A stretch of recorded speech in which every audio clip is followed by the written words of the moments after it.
Hello, hello, hello. Good now. Niels here on the right side. I keep pointing the wrong side of the screen, right side of the screen. I'm on the left. I'm Ryan Erickson. That's Niels Pflaeging on your right as you're watching this. We are the dynamic duo, the decentralized duo, the no delegation duo of BetaCodex Live that you are watching here right now, either live potentially or in some time in the future, maybe years from now when the BetaCodex has become the standard codex for all organizations everywhere. And thus we are here, hello Niels, um, in Hello. the city, a very musical city of Vienna, Austria. And yes, so I would say something about Mozart there, but Yes, that's not incorrect. yeah, I just said it. But so, what would you like to say about your present location or where you are? About Vienna, what can I Yeah. say? Well, Mozart is not incorrect. Salzburg is also associated with Mozart very strongly, of course, but Salzburg, yeah. Vienna also is associated with him, and well, with all kinds of great Sausage, composers. Vienna sausage. That's what we talk about here in the. There is great sausage here, not the one that you are thinking of. Probably Yeah. the best sausage is one that has cheese in it. I think personally my favorite. Ooh. As a vegetarian, of course, but there's a vegetarian variety. It's a sausage that has some cheese in it, and they stuff it into a long bread with mustard, and it's just fantastic. So it's the cheesy mustard flavor in the bread. Fantastic. Yeah. Oh yeah. man, this reminds me of my childhood as my family would travel to northern Wisconsin in the upper Midwest.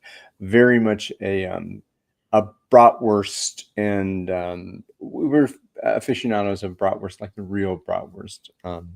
So you're reminding me of the 50 shades of bratwurst, that we had. So.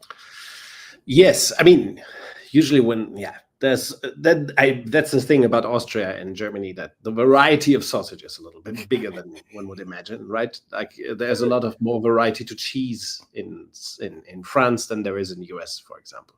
Yeah. But also, I mean, Vienna is fantastic for I think for for bread and cake, that kind of stuff. Yeah, sweet stuff is absolutely fabulous. Yeah, culinary wise, this is a very, very good city.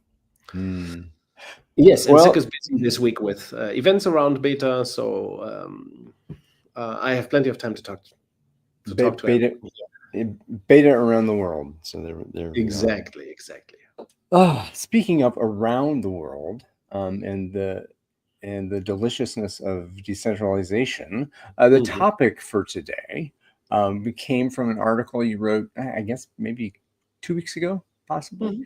Yes, 2 weeks ago. And it triggered me and kind of brought me back into a place we did an episode of the word lists that we had a while back, and one of my words that bugged me was empowerment. And then to see the article on empowerment, delegation, and decentralization come up, I think, hey, we haven't really talked about that for a little bit. So I also tied that into another topic that your friend of mine, Daniel Mezek, is very hot on, and it's the whole idea of authorization. And then I think that would be something I'll like to get into today. For you, where did this article come from, and what inspired you to put this out there? And so what's lay out the table for me, and then I'll respond. That's an excellent question. How do I get to write that article? It's called Empowerment, Delegation, Decentralization. They are not the same, and it's published on the Red 42 Substack. And if you ask me how I got to write the article, I do not really know anymore. I do not remember it.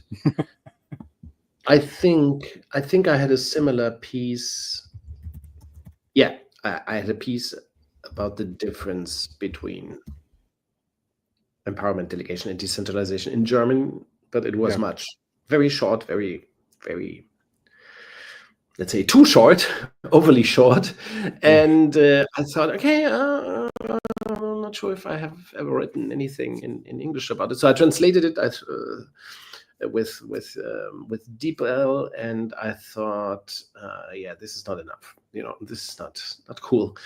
I have to turn it into something different. So it became an article by extension, because I thought everything was missing about it. It was just like 2 paragraphs about the topic, and I thought it wasn't enough. So yes, it came from this. It's an and we haven't served the topic enough in the past. And of course, decentralization is very at the core of beta. Maybe it's the core of beta. It's debatable, but one might say it's the core of the BetaCodex. But still, this other stuff is still around. Sadly, we will talk about it.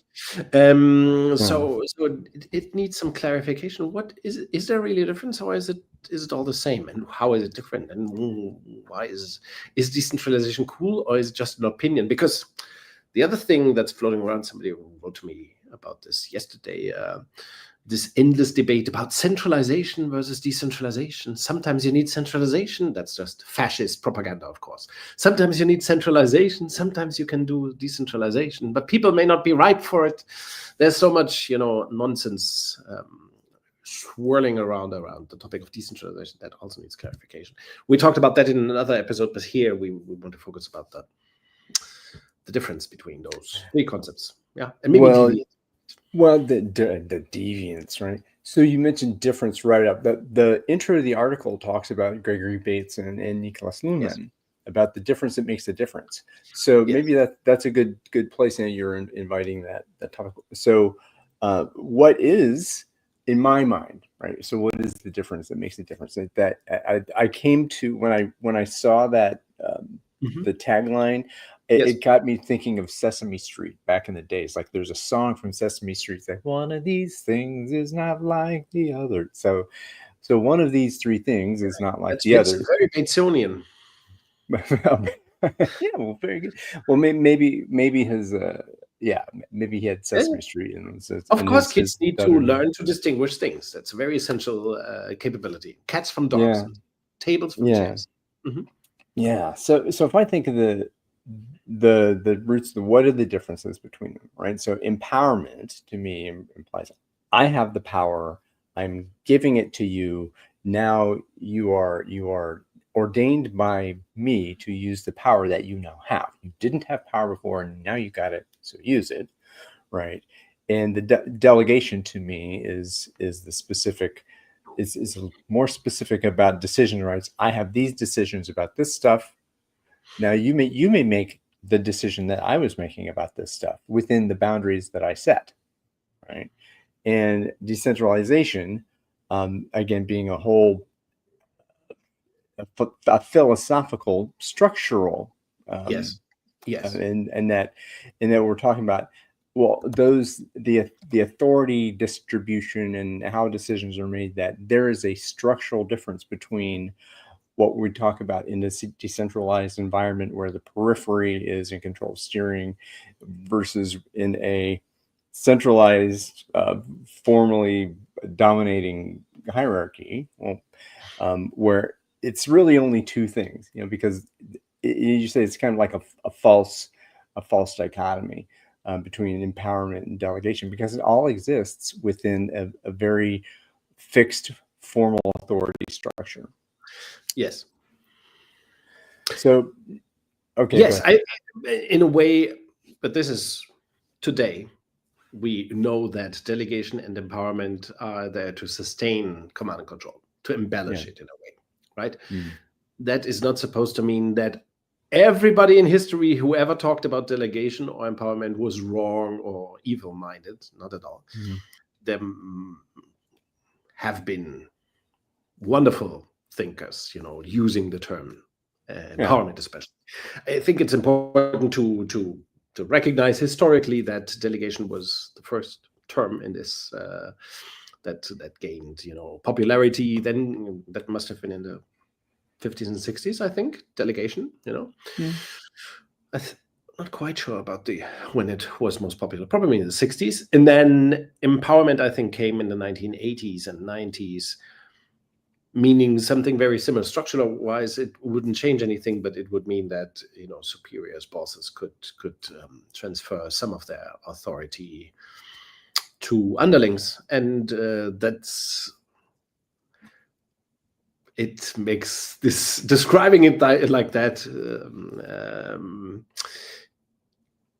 makes it apparent that this is not about a structural change like decentralization. Decentralization is about establishing a principle that puts the periphery in charge, while empowerment is still about the boss underling relationships. So it keeps command and control, keeps power over structures in place.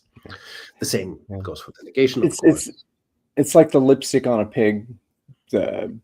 It's that, or what the human relations movement and the Elton Mayo and Roethlisberger's stuff is that human relations. A lot of that was just about making command and control feel better, right? So you feel better about that. And of course, if we talk about it like that, it sounds a little bit harsh, maybe. To judge. I think it's dogmatic. Maybe. With hindsight, it's easy to recognize these things. Yeah. Looks like Taylor, right? Too. Yeah. But of course, people like Roethlisberger, they had excellent, wonderful intentions. They wanted to make the world a better place. They probably had the democratic ideals that they wanted to bring to the realm of work. So they did their best. However, with hindsight, we can say that this, keeping command control structures alpha in place created, structural limitations that couldn't be overcome by merely delegating activities or empowering people to certain functions.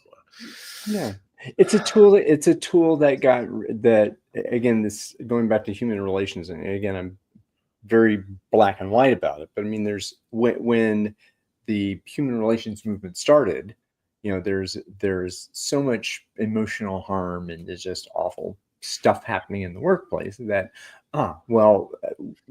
what if there's a more humane way of interacting with people in the workplace? Great.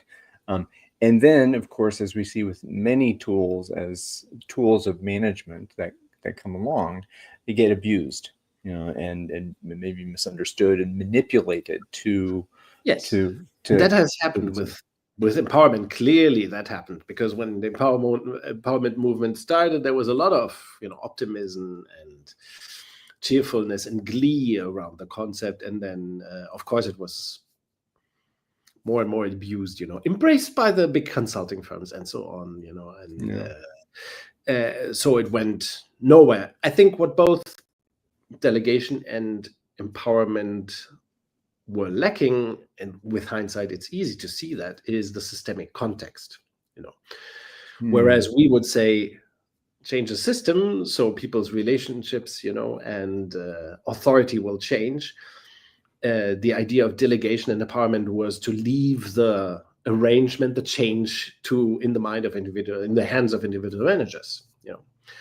You shall delegate, you shall empower your people so that they can strive and fulfill their potential and so on, which is good and well. It just cannot work, because you cannot leave, democracy in the hands of individuals either. You need the constitution, you need, institutions, you need structural arrangements. And the structural arrangement, as we know today, is decentralizing power to the periphery, putting the periphery in charge.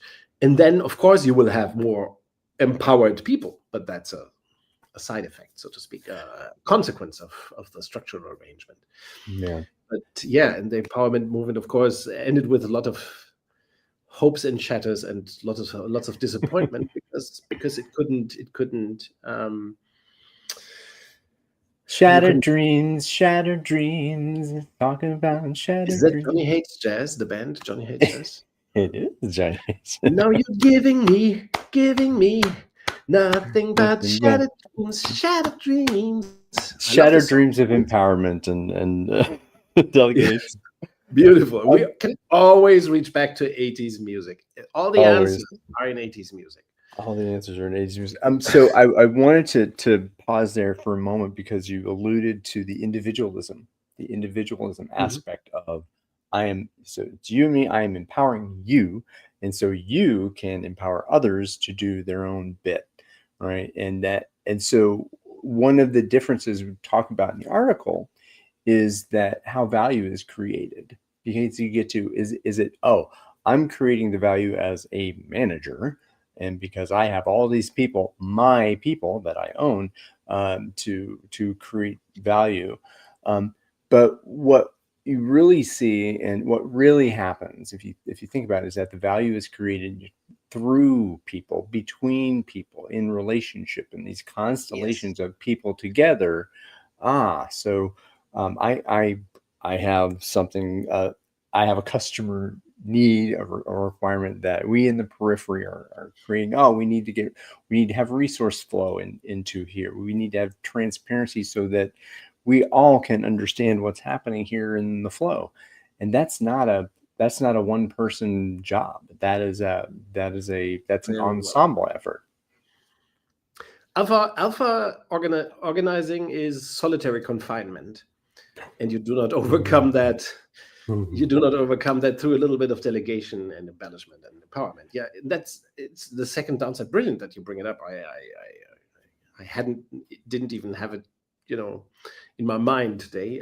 But yeah, that's the second thing. The second failure of empowerment was that it wouldn't create self-organized teams. It wasn't focused on the right thing, so to speak. Of course, Mm. again, with hindsight, looking at it, and that doesn't mean that there haven't been authors, arguing that empowerment would only make sense in the context of team self-organizing. Of course, there Yeah. were this kind of voice. Well, This kind of voice it's not an existed. evil thing. It's not an evil thing. And again, It was well our intended, well yeah. intentioned, but it couldn't go anywhere because it was in a way focusing on. Well, I think what we all underestimate is the prevailing power of alpha command and control Yeah. structures and patterns. They are very, very robust, right? It's like the dark side. It always fights back. You never get, you never, you never kill it off effectively. Well, So, the yes, shadow will always be there. Right? I mean, so that's there will always be the shadow, but it's the point that exactly. what side of that shadow are you going to be working from? And Um, I think what we now know is that to overcome command and control in favor of actual self-organization and decentralization, appealing to managers, benevolence is not enough. You need to create structures, you effectively need to functionally integrate to have maximum level of empowerment. Let's put it like this. Yeah. If you want to have empowerment, if you want to see empowerment, you have to create decentralization and decentralized. That means decentralized teams in the periphery that are functionally integrated, highly autonomous, and capable of self-steering. hmm. And this And also talks then about it all becomes natural, right? Yes. well, and that natural, the human nature aspect of it comes in too. We talked about that, and there's one quote you put in there that I really thought was neat. People want responsibility, Yeah. and that it's if you assume, oh God, what it was, assume people want responsibility and you won't be disappointed or something like that. You put in there, and that to some folks I hear, well, no, don't assume positive intent. Don't assume positive intent. Well, that's not the same thing. I'm assuming that I have a desire and that I want to seek out work that is bigger than myself, to have purpose and to embody that purpose. Um, Whereas, oh no, you're not responsible. It's okay. It's okay. I'll give you this nugget of decision rights that you can use, so that you feel good about that, while while staying in the prison of centralized bureaucracy. I had to put imprisonment. You mentioned imprisonment. I thought, ooh, empowerment, imprisonment. Interesting, kind of. Yeah. Solitary Um, confinement. Yes. Solitary confinement, the solitary confinement of alpha. Yeah.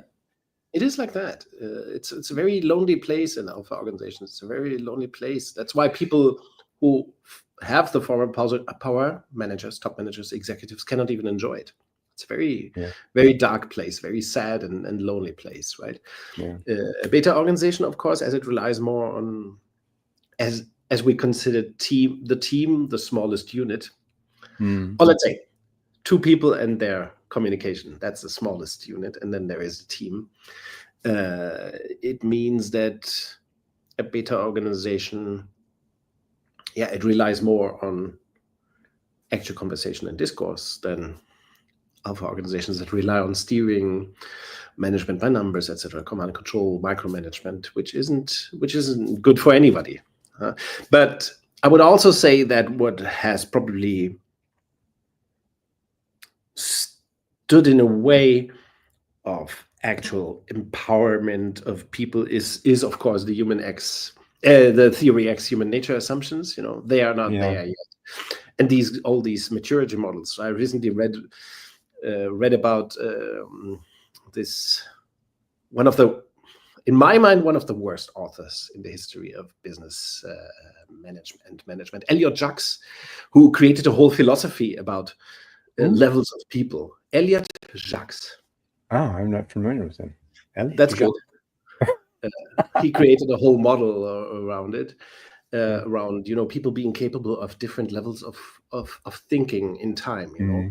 Like level 1 people would only be capable of thinking about the next 2 hours or maybe 1 hour, and the level 6, 7 people would be. It's a little like Scientology, really. They would be capable of thinking years ahead, and be strategic thinkers. So there have always, let's say, malevolent philosophies about human nature have been constructed continuous time. Spiral dynamics is another such malevolent philosophy about people. People at their maturity levels, and that people evolve through spirals, and you have to be a teal personality. If you're an orange one, you're still in the mud of stupid thinking, and you cannot jump to teal because you are just a feeble person. Well, I mean, I think there's I mean, the sectarian, that when there's these hard boundaries between, in order to get from orange to teal, you have to tick this box, and now you have ticked the boxes and you're there, and that's ridiculous, and that's this whole paternalistic thing. I think the concept of it is a useful idea to think that it's only on a continuum. And in that continuum, there's a subjective nature of where am I in my mastery of a certain domain, and how do I understand? What is my? I'm trying to say my capability of having a relationship. I mean, capabilities change, skills change, skill development is a thing. But that's a very different thing from a stupid model like. Or spiral dynamics, which judges people and not their individual masteries. Of course, my level of chess is gray or below. What's the lowest in spiral? I do not know. Dark blue. I don't even know. It doesn't matter. Many of my dear friends are very passionate about spiral, so I want to be careful. Yeah, and they but they are just harvesting a beautiful illusion, horrific judgmental that from spiral dynamics to authoritarianism, it's a very tiny line, right? Because it's an authoritarian, it's a judgmental, it's a creepy judgmental judgment of other people, and again, not their masteries, because it's fair to say my level of chess is bad and yours is better. No problem with that. We can measure that in many ways, and it's fair to do so, and to say I'm a beginner of software development and you are an expert, whatever. But to judge people like that without contemplating their context, that's just it's very bad. It's not harmless. It's tool abuse. I mean, I think that's I think it's conceptual. If I'm using this tool to say, it's the judgmental. It's in this And these theories have come, I think they're an offspring or a byproduct of concepts like delegation and empowerment. For example, if you ask yourself as a boss, how much can I empower my underlings? How do I classify them into different stratospheres of incompetence? Then the next step is you would ask for a skill matrix, for a little color coding concept, that kind of stuff. That's why I'm bringing it into discussion, Yeah. And forced ranking and all of that kind of getting rid of the classify them into five A, B, and C employees. Exactly. So all these, it's a mess, the mess of delegation, empowerment, judgment, and authoritarian command and control that tries to get more and more sophisticated, and those tools have helped. Well, the other thing, and we're talking about tools and the use of them. Well, budgets are a pretty alpha tool that get used, and delegation is very central to the idea of budgeting. Yes. So I'm delegating this. I've got a 500. Brilliant. Yeah, this, and you get 50,000. You get 150. You get 250 because you are therefore more capable and you are more responsible with that. So now I'm going to give you the package of authority to go make decisions in there, or fix targets. You can do whatever you like, but meet your target. Or you're dead. But meet your targets. We have a commenter here, and we're going to say hello to Imran. Hello, Imran. We are happy and privileged that you are here as well. So yeah, it's wonderful. He got in touch with me a couple of days ago. Okay. Well, you want enjoy. To ask a question, Imran? We would be happy if you ask a question or make a comment. You can make a comment. You don't have to ask a question. Yeah, and you feel free to criticize us liberally, and that would be that would be fun. So budgeting ties in with delegation, and it's all that kind of and of course the idea of delegation isn't dead. I mentioned that in the article briefly, right? Sadly, even in agile circles, the idea of delegating seems to be alive and kicking. We wouldn't mention any specific card games here. It's not canasta. Agile people agile folks who think of themselves as highly humanistic and wise and enlightened, they are suggesting delegation card games, it should make you think. Yeah. Well, 50 Shades of Authoritarianism, I call that kind of 7 Shades of Authoritarianism. So you say in the article, 7 Shades of Misery. 7 Shades of Misery. Pick one. Pick one. And it's the random. You have. Again, I've never played. I don't know the details of it, but it sounds ridiculous. It's reducing. I cannot believe such a card game exists. It can't be. It's too stupid. It's too stupid to develop and too stupid to buy and stupid to use. Right? It can't be. Yeah. Well, it sounds dumb. It sounds dumb to me. I think in the agile gaming domain, I mean, the whole estimation poker, there's some value. It's like, there's a guess is how difficult is this? It's a conversation tool. I mean, if you use it to set a context for conversation, that may be okay. I don't know if it makes sense when you're talking about actual authority. It seems kind of it's a bridge too far, and it's not taking something serious that should be taken seriously in terms of So there was something else I wanted to add. Still, I think that estimation was always a no-go, a flawed idea. And turning it into a card game makes the worst better, I mean, no, it keeps the worst bad and safe, in place.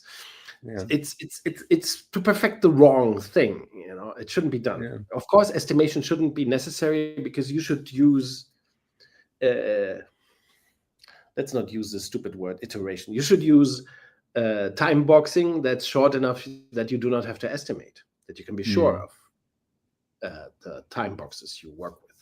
That's what time-oriented software development will be about, right? Abolishing estimation for good, because you wouldn't need it. Yeah, and there is, and to be fair to the agile folks out there is a no estimates movement. Yes. the talk about that. The estimation is a waste of However, time. it doesn't solve that movement. Vasco Duarte, I think, is one of the fathers of that. While the cause is it's correct, the critique is direct. I think it doesn't offer a good solution. And the solution would be to be more time oriented and get rid of the need for estimation in the first place. I mean, I think there are so many flaws with agile software development and in Scrum conceptually that you have to. I think it's time for us now to overcome the shackles of well, we look at the whole also the shackles of sprints and so on, which is just sloppy time orientation in my mind. Well, Too again, generalizing, too much batch processing. It's not a good approach. Yeah, and you're doing bigger batches. I mean, anyway, I mean that's kind of off topic. I think Yes. what came up when we were talking about that is it wasn't as if Scrum didn't work, wasn't a thing that didn't work eventually in some situations for some reasons in some way, Yes. and a step in the right direction from, oh, here's your target, do this piece of software, and I said how much it's going to cost. I say how much time it's going to take. You just do it. Don't go away and come back with the 60 result. years to get it done. Yeah, or all this when the estimates are made, the budget of time and when that happened. Again, this is in the 80s and when we were building mainframe software and that kind of bit. And then of course, the people should decide. The people doing the work should decide. Great idea. That's fantastic. Love it. And then what has happened with Scrum has been abused as a tool. That we have, again, like many of the other tools we've talked about so far, it was a tool of its time, and there are we are discovering better ways, as the Agile Manifesto would say. So. Yes, and I think this relates a little bit to our topic today. I think in a way, the spirit of mere delegation and empowerment is recognizable in Scrum as well. You only go so far. Oh. Like you have a team level, and then you have those roles, and there's no clarity about what those roles mean. Hierarchy isn't addressed, I think, properly. Yeah, non-hierarchy is not addressed properly in Scrum. Well, so, there's an attempt to do that by removing the name of the individuals within the team and letting the decision making. I mean, in a sense, you do have the mastery-based decision making in a development team. I don't care what your title is, whatever. I mean, you have an HR designated title, but if we are working on this piece of this product backlog item, whatever, this piece of software, I know this about this, you know this about that. We're going to collaborate on this and let the music play, as Shannon would say, right? And yeah, I got another 80s reference in there. But yeah, I mean, but then you do have the named roles that get abused, the product owner role and the Scrum Master role that you treat that. So, it's conceptually, Scrum is ripe for an update, a serious revision of all the concepts. Even the Scrum team or software development team, I think it's not a very happy concept, not a very good concept. But we will get to that in another episode when we talk about time-oriented software development. I like that. Maybe Ernesto might join us for that one. Awesome. Yeah. Why are you thinking of that? Yeah, good idea. Well, because we've been dancing with Ernesto for a while, and I've never, well, I shouldn't say I've never spoken with him really because we had a class together, but I know we have to talk about the summer meters for sure, about that too. Yes. There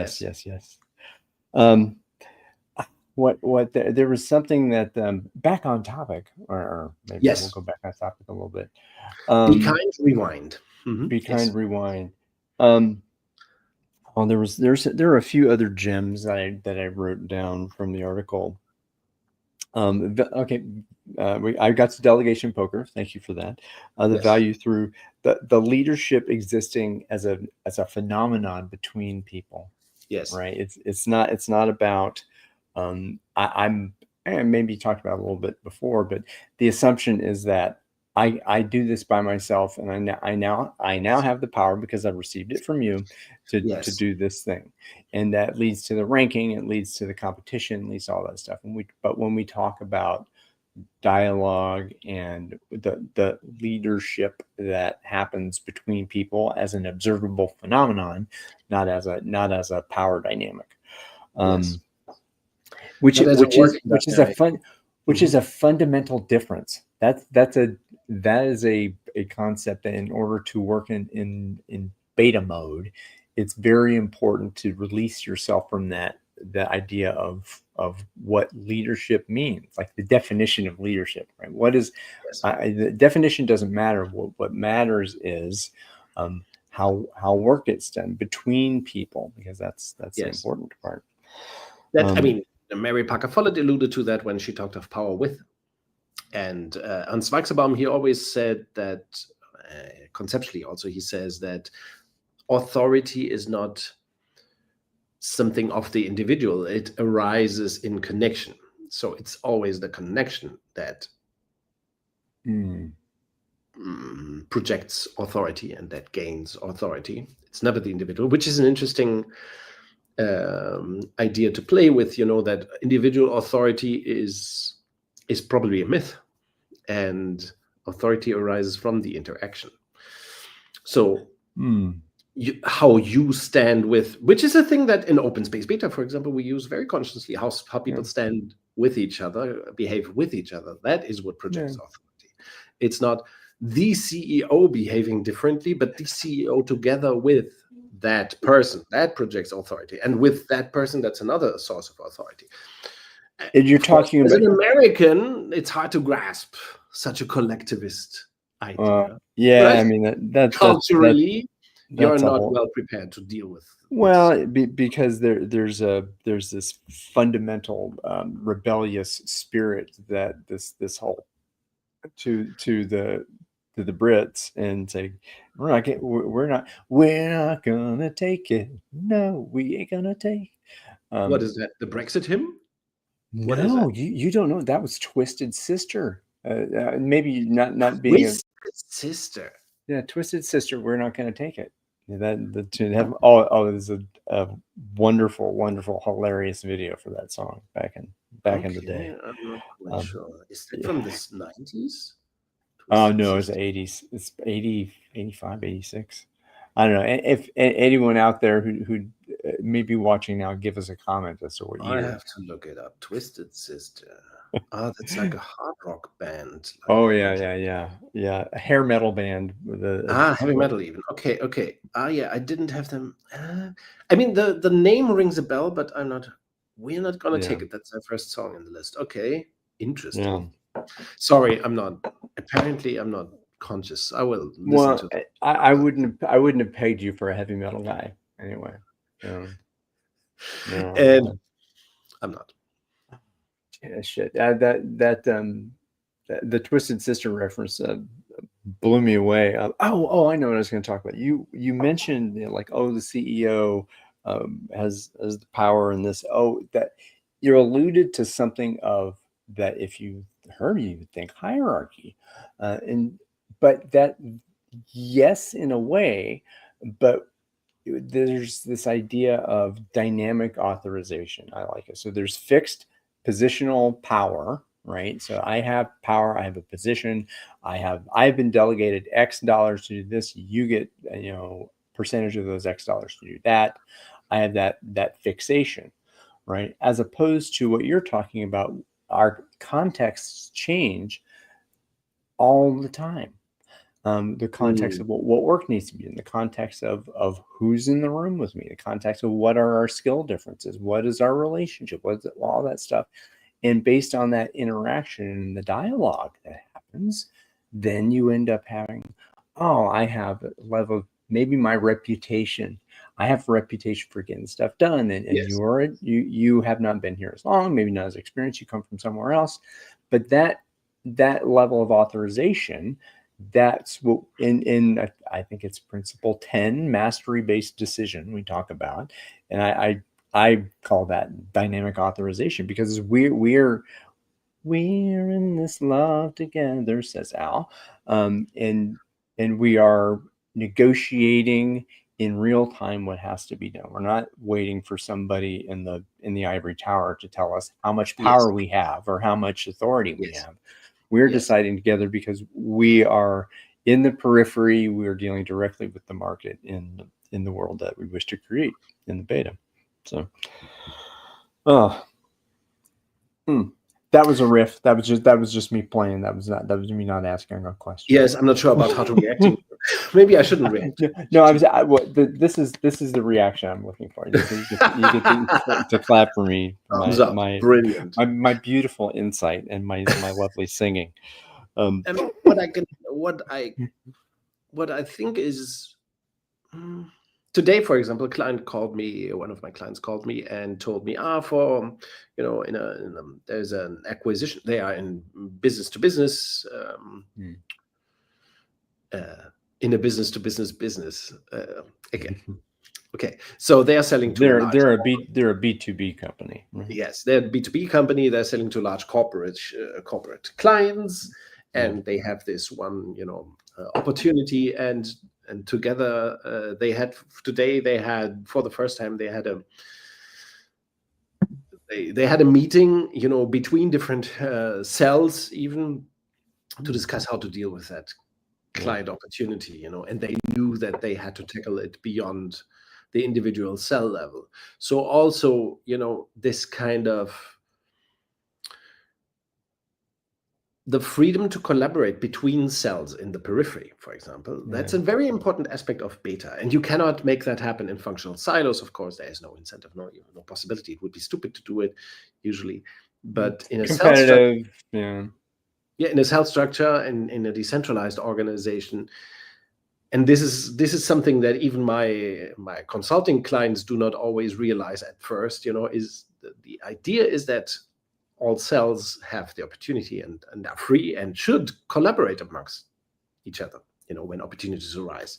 Between the day-to-day business, beyond the day-to-day business, they have to collaborate. There are so many things that individual cells cannot do alone. For example, to decide to do certain things with marketing, to do a marketing campaign, to be present at an industrial fair or something like that usually cannot be done by one cell alone. So cells have to collaborate and do things together. And this is something that, of course, delegation and empowerment, they do not even remotely touch that sphere of collaboration between teams. It's beyond feeble concepts like delegation and empowerment.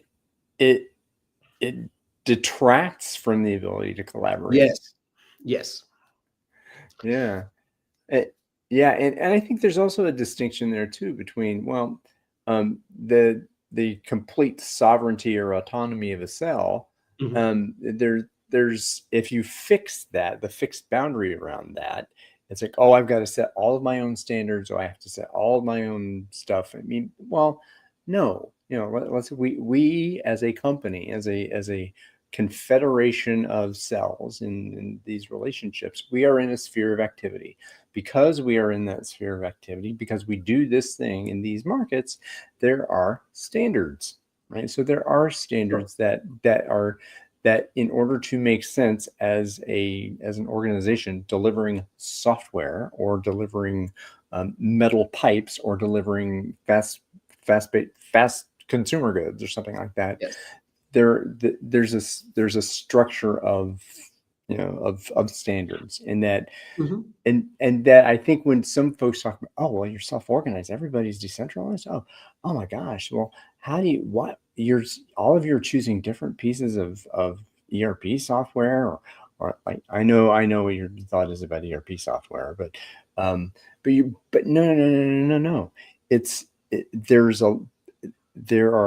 There's the complicated world of stuff that you can decide on that is fixed because it's dead, and that and then there's the complex world of how do we decide about that we have agreed upon.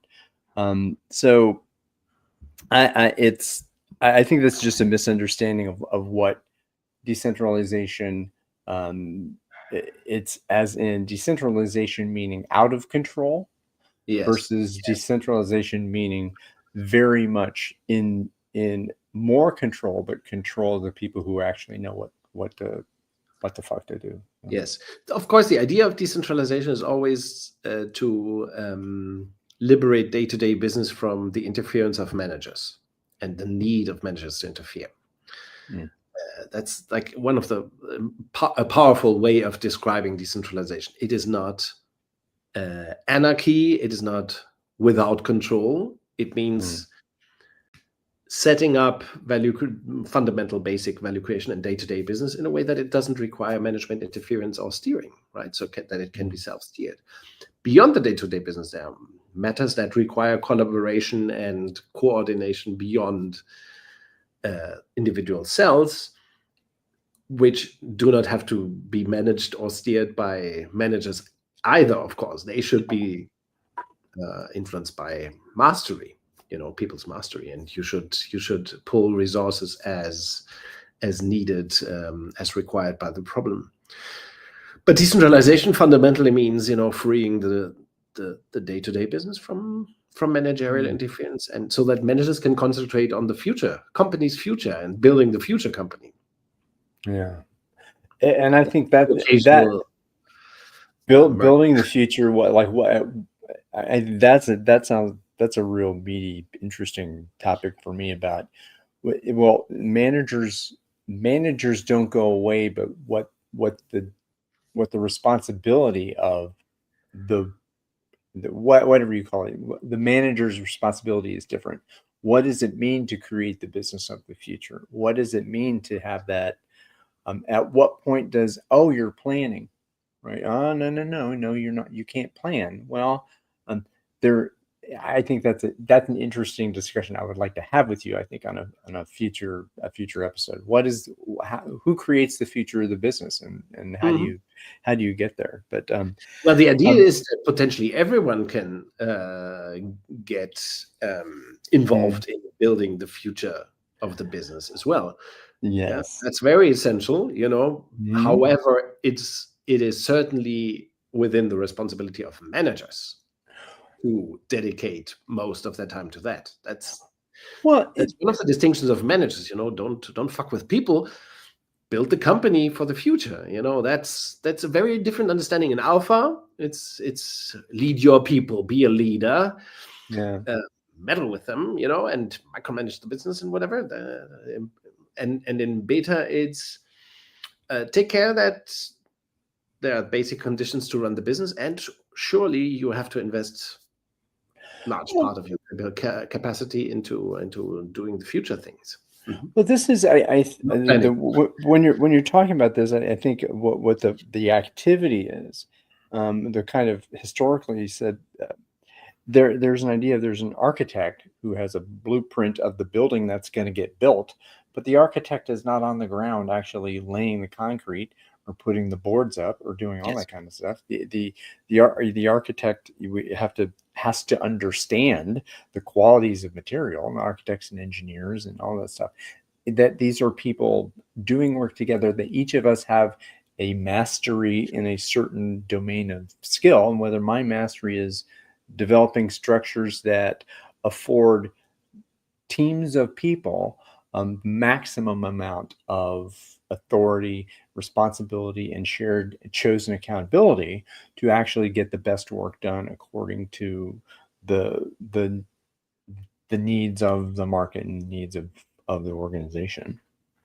So I think what you brought up in me was the idea that there's a difference between architecture, design, engineering, and operations as activities, and that there are, and it's not like, I'm only an operator, I only ever do this, but there are pieces of those activities that are fluid, and I think he said this very well. It's like, and he kind of called my bluff on it. It's like, oh, the managers get to decide on the future of the business. Well, no, we're talking I about wouldn't call it that. No. well, no, we're talking about a participatory process. What is the process of creating the future with each other, for each other? And of course, that's, open space dev and open space technology also afford these kind of structures to allow maximum participation and create, they are structures that create, that open the space for people to make choices about what they care about, have true dialogue about what that stuff means in the world. So yeah. So yeah, what is that? How might we make the world this better place for Beta to exist? Be the Yeah, I mean, be the architects of the future. our whole point here is that delegation and empowerment couldn't have produced the kind of information organization that we want to see. Decentralized, democratic, with highest level of self-organization, and that decentralization is required, and it's an entirely different game. It's a structural thing, as you said at the beginning. It means adopting a different understanding of where authority comes from and where it should be located, and how people should engage in the day-to-day business and in the future of the business. And so neither delegation nor empowerment are a substitute for decentralization.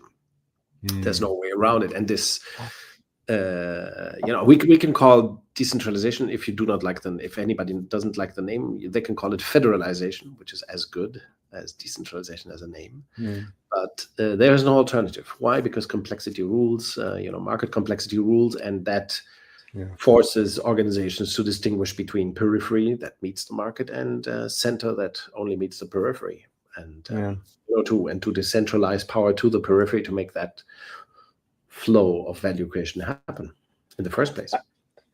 And I think this also there's one word that I touched on it a moment ago, and that was accountability, and that the idea of delegation and empowerment that assumes power over accountability. That I'm accountable to you because you delegated to me a package of you authorized me to do this, as opposed to if we're in this love together, we are accountable to each other, right? I'm choosing to be accountable and responsible and claiming authority to be, taking this action. And I am with you. I am making a promise to you, Niels, that I'm going to do this, and that we're sharing that. I'm not promising, Mary Manager, that I'm going to do something. I'm promising you, and we are promising each other in our constellation of relationship.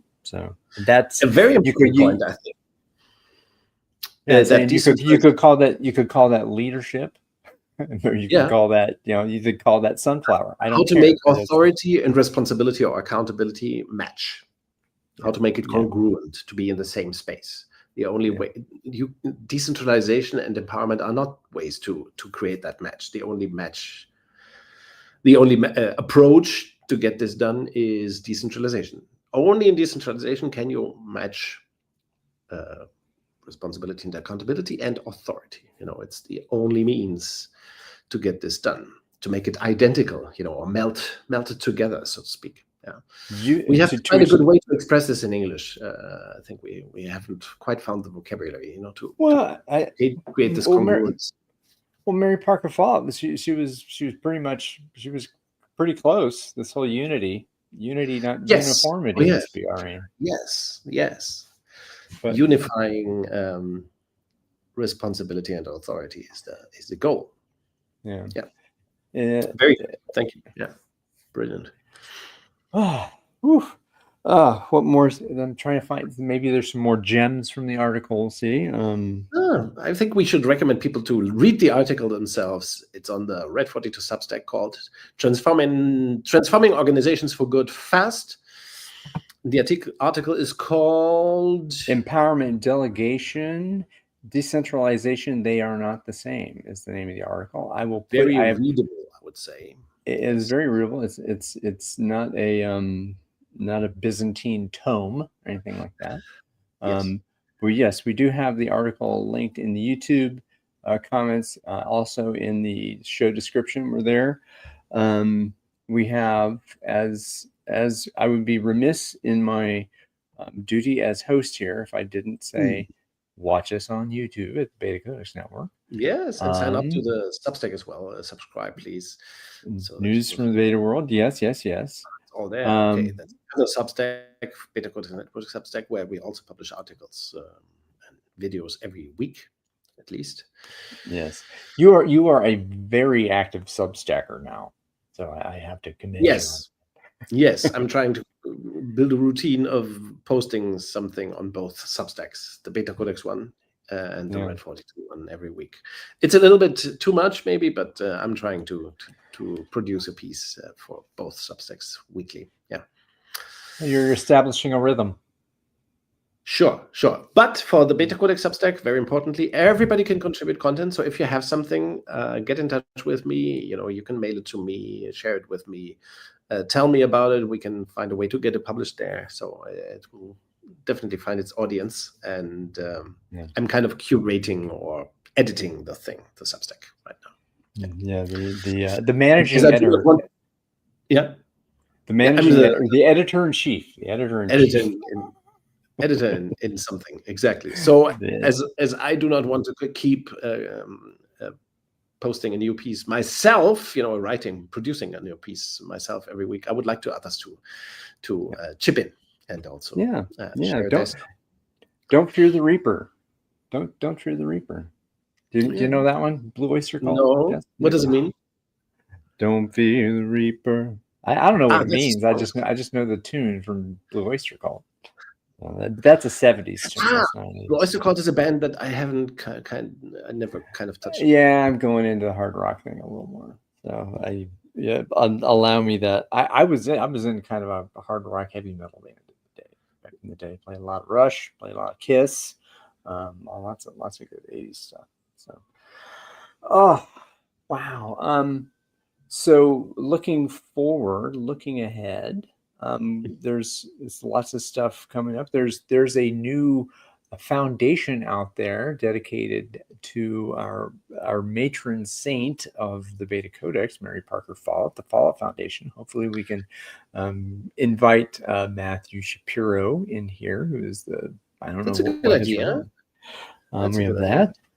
I think there's other time, and of course, as always, if you wonderful, magical, unique human beings out there have a topic that you would like to see Niels and I riff on, go for it. Please let us know. It doesn't have to be something brand new. It could be something we have before. And I would be, again, remiss to say, you can show up here on camera with us. I'm all up for having dialogue and active conversation. So yes. Fantastic. Excellent. All right, my friend. See you again very soon. Thanks for the conversation. I think we clarified the whole thing. We clarified and we added some mess too, which is, I think, a very Acoffian thing to say. So, auf Wiedersehen. Tschüss. And for those of you there, thank you for the precious gift of your time and attention. So, peace out and be more beta. Ending the stream right now is 3.